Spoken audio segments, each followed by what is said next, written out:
น้องวันนี้เขาก็มาแจกงานสบายดีพี่น้องทุกคนบทอยู่ฝั่งไทยฝั่งลาวหรือต่างประเทศวันนี้มาแจกขนมเด็กน้อยกล้องมาที่ทางนี้กล้องอยู่ทางนี้กล้องอยู่ทางนี้เมื่อนี้มาแจกขนมเด็กน้อยพี่น้องงานคริสต์มาสวันโป๊ะบรรยากาศม่วนขนาดเลยแจกขนมเด็กน้อยม่วนขนาดม่วนแห้งม่วนแห้งม่วนแห้งสบายดีได้หรือเปล่าขนมคะพี่แห้งหลายแห้งผู้โอ้พี่น้องเห็นภาพมาเบิ่งบรรยากาศแจกขนมเด็กน้อยพี่น้องเลย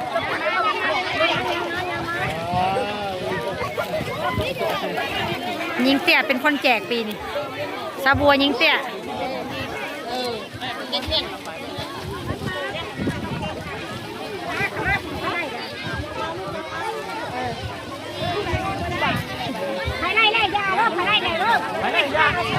แจกขนมเด็กน้อยวันคริสต์มาสทุกคน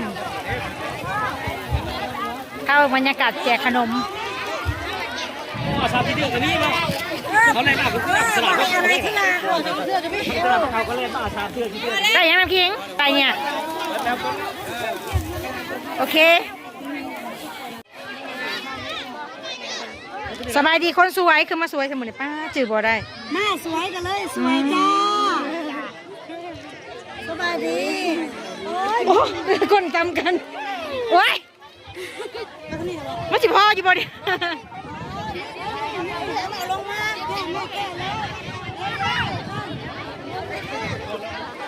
ก็หนึ่งเนื้อขอแถวก่อน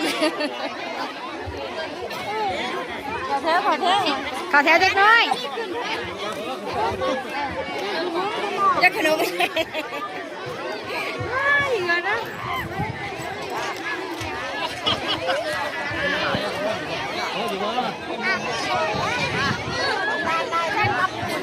นี่สิเรา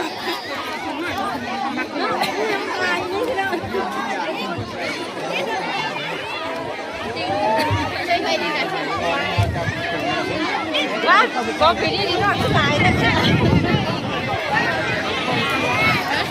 โอ้แจกขนม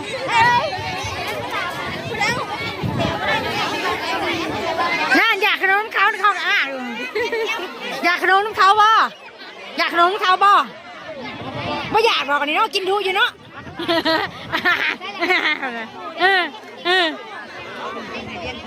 อาจจะสั่งเวลาบ่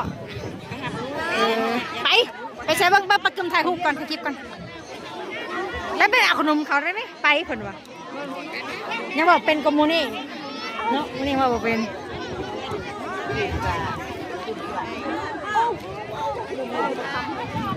เด็กน้อย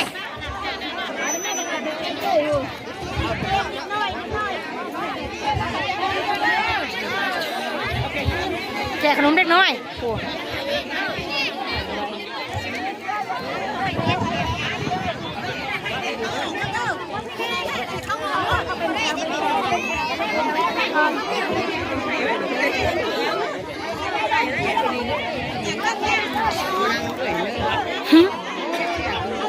โอ้โหแจกบุบเบิ้ลอะไรบ้านี้เนาะ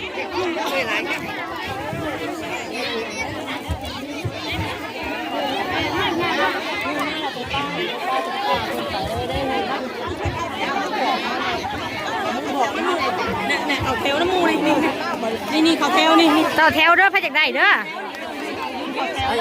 จะมาแจกเด้อตอนนี้บรรยากาศแจกขนมสุขสันต์วันคริสต์มาสแจกเยอ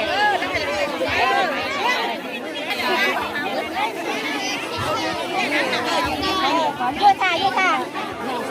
แม่หุ่งได้อีกแล้วก็ได้แม่หุ่งไอ้ได้ไหมอีกแล้วก็ได้ให้ก็เป็นคนตายลงมือเด้อวันหน่อยออกมาภาษาถ้ายืนเรียกก็เลี้ยงใครเป็นมาแจกขนมได้ยืนแม่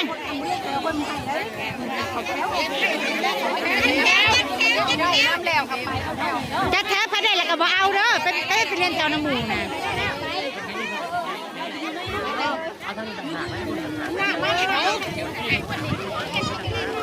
บอสพระได้แล้วก็แล้ว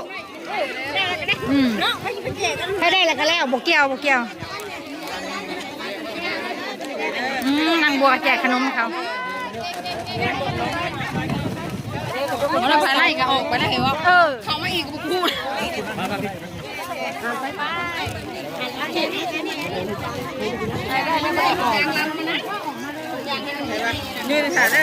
แจกขนมมันวันคริสต์มาสจ้าทุกคนไปไม่ดีไปแจกจำข้าวผู้ดีมึงนะคดีบนสเตะไปไหม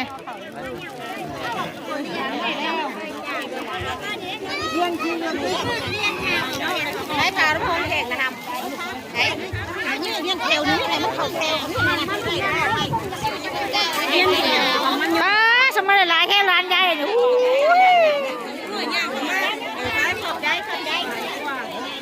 มันเอาเลยกันลูกไปเลยลูกน้องมาจับเอา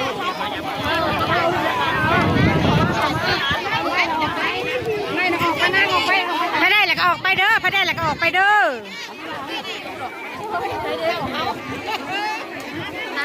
มวนแจกขนมมวนขนาด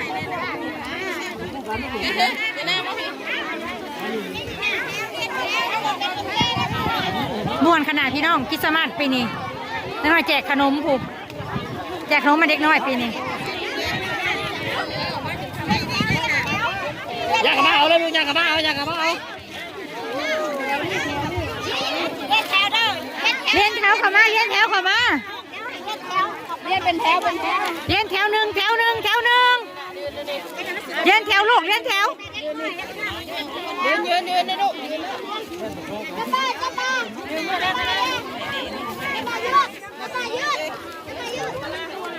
อ่ะ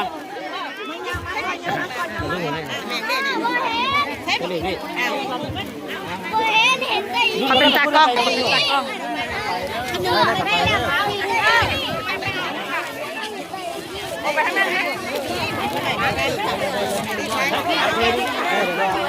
ได้แล้วก็บ่เอาเด้อพี่น้องเด้อหมูสิบ่ได้ไปเด้อทำไมพูดกันได้ตอนนั้นไปเรียนคิวนี่นะเดี๋ยวเราไปเรียนคิวมันจะได้ไง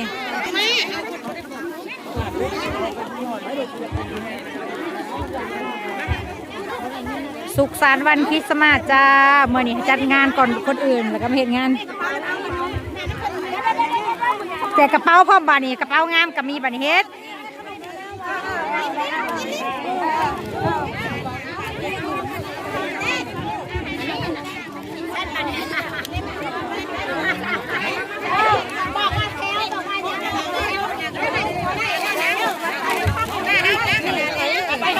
สนับสนุนโดยอาจารย์เดฟนี่ดีอาวันนี่สนับสนุนโดยดีอา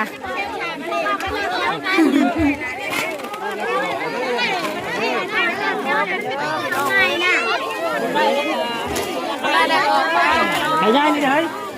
ยายเอายายเอาไปง่ายก็จะได้ง่ายก็จะได้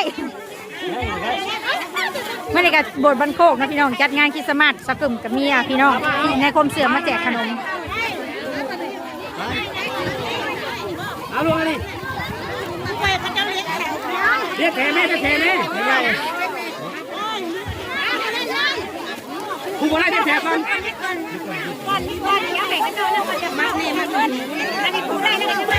คนได้แล้วบ่เอาเด้อบอกเขาคนได้แล้วบ่เอาเด้อมาขังนี่มาขังนี่มาขังพี่คนได้แล้วบ่เอาเด้อพี่น้องคนได้แล้วก็บ่เอาอีกเด้อคนได้แล้วน่ะขนมน่ะประมาณนี้พี่น้องโอ้ยมวนแจกขนมนี่ปีโป้กันหน่อยประมาณกันหน่อยประมาณนี้พี่น้องเอ้ย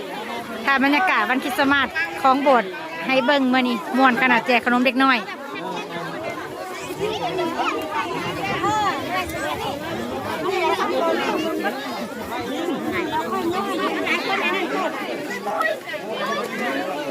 มุนอุ้ยปุ้ยวันนี้ผู้ใหญ่ก็เขามาเล็กน้อย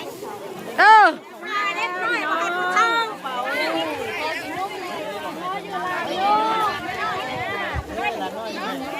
มี มีเอ่ยเพิ่นมาจากนครหลวงเวียงจันทน์เนี่ยแล้วกันในโบสถ์เนี่ยพากันรวมกัน